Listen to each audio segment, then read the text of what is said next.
Ọgọ m nwoke na ụmụnne nwunye m si na m ga-asaịn undertaking bifo m wee kpọrọ nwunye m. Ofu nwoke sị m na ya nụrụ nwaanyị anya na ya na-abụ bili nnọọ ịmagolu na-eme ọfụma, ịmagolu ife niile na-aga. So mana oge ọbụla fa na-aba mba ndị ya na-ewe iwe ọkụ fabalụ gbogo fabalụ gbede. Ya wee bido wee kọbalụ ndị enyi etu ya na nwunye si aba mba ịghọta kịta. Ndị enyi wee sị ya nye ekwekwede ka nwaanyị akali anya na kịta nụnwa ka ya kwesịrị inye ọkwa ọ ga-anọ na ya. Ya kọntrol onye na ọ bụ na ọ kọntrol nwunye kịta ọ kali anya kọntrol be nyanwa.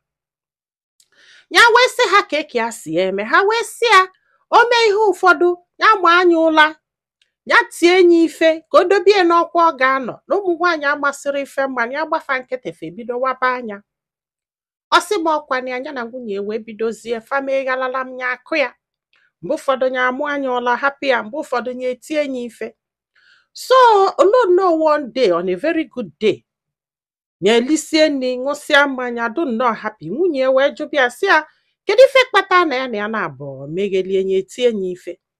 Ya wee sị ya nọọ ife ụmụ nwaanyị na-eme na ọ bụrụ na ịgbafa nkịtị fa waba anya ịgbagolo on the process of ịkọlịa ife ya ji etiri ya ife. Ọsị ya so nọọ ndị enyi gị maka o nwee ka si wee kwuo okwu wee ghọta. Ọsị ya so nọọ ndị enyi gị gwa gị tibe m ife ị na-eti m ife gị kwụsịkwa ya o, gị kwụsịkwa ịgbagolo fe were ya bakwa mba na sụla ka ya mara ya that day. Mgbe ọnya na-eti ya ife dị ma ọ na-ebenete ịnyọsi ọnyịnya ọdụka dịtị na ọ na-wọk. Ọlụgwọ ndị enyi etisie nwunye ife ọkpọ ndị befe gwaba ndị befe gwasị afa ndị befe wee kpọọ ya gwabia okwu. Ọsị bụ nne na fa gwasịkwala okwu na ya gwa afa na nwunye dị stọbọn. Ọsị m na nwunye a na-ekwukekwu na ọ na-ekwuke nwa obele ihe na ọ ga-abagide bagide ndị na atọli ya atọ akwa ịghọtago. Sị m ọkwa ya o wee luo one day again fana abụọ wee bido wee sebekwe na ife na-esenụ bụ na ya bata late. O wee kpọchie ọnụ ụzọ si amala ebe ya si ya chigebe ya wee babali ya mba si amepeli ọnụ ụzọ na ya bata na ya ga-emerụ ya arụ. So nwunye che na ya na-egwu egwu ya wee kwụsịbe ọnụ ụzọ ike ka ya breke ọnụ ụzọ afọ wee mepeli ọnụ ụzọ ya wee bata wee kụbịa ife. So na ya kụsịala ya ife that day tọnụ ọka pụọ nwaanyị a wee welụ koi mgbe a ji malụ na ọ na-elutie nso ka a tọnụọ ịghọtagonu. Ọ bụrụ na aka ya nọzi n'elu wee kụọ ya nya ebe a n'isi nya akpụkpụ anụnwa wee baa anya n'isi o. Ọ sị m makwa nwaanyị a mee nwaanyị a hapụ ya ebe afọ tụtụkọba ngwongwo ya wee welụ fonu wee kpụ ụmụnne ya bịa buru ejebe ụlọ ọgwụ. Nwaanyị atụtụkọ ngwongwo kpọrọ ụmụaka na-abụ ọmụọlị ya na-be nne ya. Ọ sị m nne ya wee nọsị ụlọ ọgwụ wee chigete wichinya ma na ife ya mere adọrọ mma ịghọtago na o folie n'anya o. Ya wee nọlụsị anọkata wee jekwube ndị enyi ya wee sị ha ka ekwena ihe a ga-eme. Ha wee sị anya jeenu ka o jee ya ọgụ ya nwoke ka akpọnyekwu ya nwunye. Ya wee kpọlụ ha wee jebe o wee luo wee kpebe ikpe wee kpesie n'ihe nwunye kwuru. In fact na most of ihe nwunye kwuru na amadị mgbe ya ji emesi those things akwa ịghọtago. Ewekwugide wee kwụsie ya wee sị ha na ya dụ sorry. Mana bifo nke eme na ndị be ha budugo ụzọ jee ebe nwunye jebabala nwunye mbabasịala ya mbasị na ọ chọrọ igbu die wee sị nwunye ya ya ọnya mgbaghalụ ka ọ nataba. Nwunye jụ si na ọnya nwa kwesịrị iri ya mgbaghalụ. So ka ekpesịrị ikpe afọ oge ya nwoke na ụmụnne ndị nwoke wee sị na ya ga-asaịn undertaking bifo ya wee kpọkwala nwanne ha nwaanyị na ọ bụ na o merie na ọnụsigo. Ọ sị m nne ikekwula ọtọ gwa ya wee sị ha na ya ga-echi eche wee nataba ya na ndị enyi nwe asịkwa ya nya saịn na undertaking na ọ bụrụ ha na ha ma saịn mana ife ya mere adọrọ mma na ife akụ nwunye dị too much. Ọ sị m nne na ya bụrụkwa mmadụ na-eti nwaanyị ife nọọ na ịmagwulu nnọọ a na-akpalị gị na-ege a na-akpalị gị na-ege na ihe ndị enyi na-agwazi akịta bụ ene adụrọngụ na ife akọrọ ya dị too much.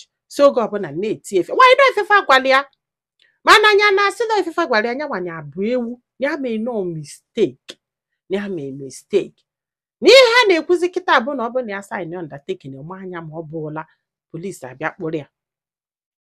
ihe nke a wee gwa ya ike o. Ịghọtago? Ụmụnne ya na-asị ya na ụmụnne ya kele ịbụọ ofu kesi asaịn ya ndị ọzọ si anya asaịn o nwere ka ọ dị saịn undertaking wee jenụba nwaanyị na ya mụrụ ife a ga-eme ndị mmadụ na-asị mmadụ na one ka afụnugo saịn undertaking ka a wee nụba nwunye n'onye anwabighị ya ji wesị ka ya wepụta ya ebe a ka amalụ ma onwego ndị saịn undertaking maka ịnụ nwunye ha and ka amalụ dị implication dị n'ihe anụnwa ma ọ dị oke ya decide go actually na ya mantizi nwunye ife o. Ịghọtago? mana ịsaịn is undertaking nwee ka ọ dị ka onye just hapụ this lady move on which ndị enyi gwara ya hapụ this lady move on chọọ nwaanyị ọzọ mana ya na-achọ nwaanyị ọzọ kedu ife a ga-eme ụmụ ya ọ sị m na ya mee mistake banye ige ndị enyi ya ntị maka na ka elulu a na-ekpe na nwunye ya kwuru nọ ndị enyi ya wụ ihe na-akpali ya and n'eziokwu na kịta na ha ncha niile dị against him ya mụrụ ife a ga-eme o. Adị sorry but I have to speak. Mmadụ apụ wee gwa gị ndị enyi gị afọ na-asị gị kụọ nwunye gị ife fa na-etili gị azụ n'ofe o nwere ngokwe bọsị iji ebefefu ka fa na-eti nwunye ha ife nọ na ka ha sị megị nke a megị nke a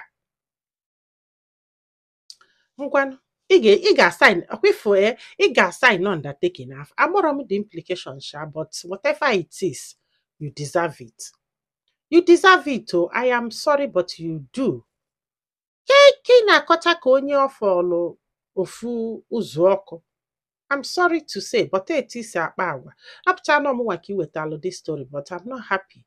I'm not happy with what I'm hearing. Ị na-akọsị ka onye like I don't know. Anyway, ọ bụrụ na iji ego sị na ị chọrọzi the woman ka m gbasa gị jee nụọ nwaanyị ọzọ nwee ike ịnụta nke ahụ asị gị ka enye agbụ ike enye agbụ asị gị taa anya alụ ịta anya alụ apịghọtago maka na ọ na-abụ isute n'iti n'ike yes ọ bụkwa anụ na ị ka chọrọ ịnụ nwunye gị and na truly na decide go na ịma ntizi nwaanyị ife sign undertaking now what is there sign it if you decide ọkwa gị etinye ifeli onwe ife ọzọ ga-etinye ife so sign it ma ịjụkwa m o maka na ọ ga-enwe kpatalụ nkụ arụrụ ngwere ji wee bịalụ gị ọrịrị ndị friends gị ahụ niile kedu ebe fanọ fabia nyere gị aka tie isi gị na-echọfa na the whole thing akụkọ mma Ngozi na ndị ya dị gwa anyị filo na comment section maka na ọ ga-enyelu this guy aka iji ma ife ọ ga-eme onyekwazalụ m aka tụso ozi a ka ụlọ ndị ọzọ ntị ndị be anyị daalụnụ ka ọ dị n'ụbọchị ọzọ.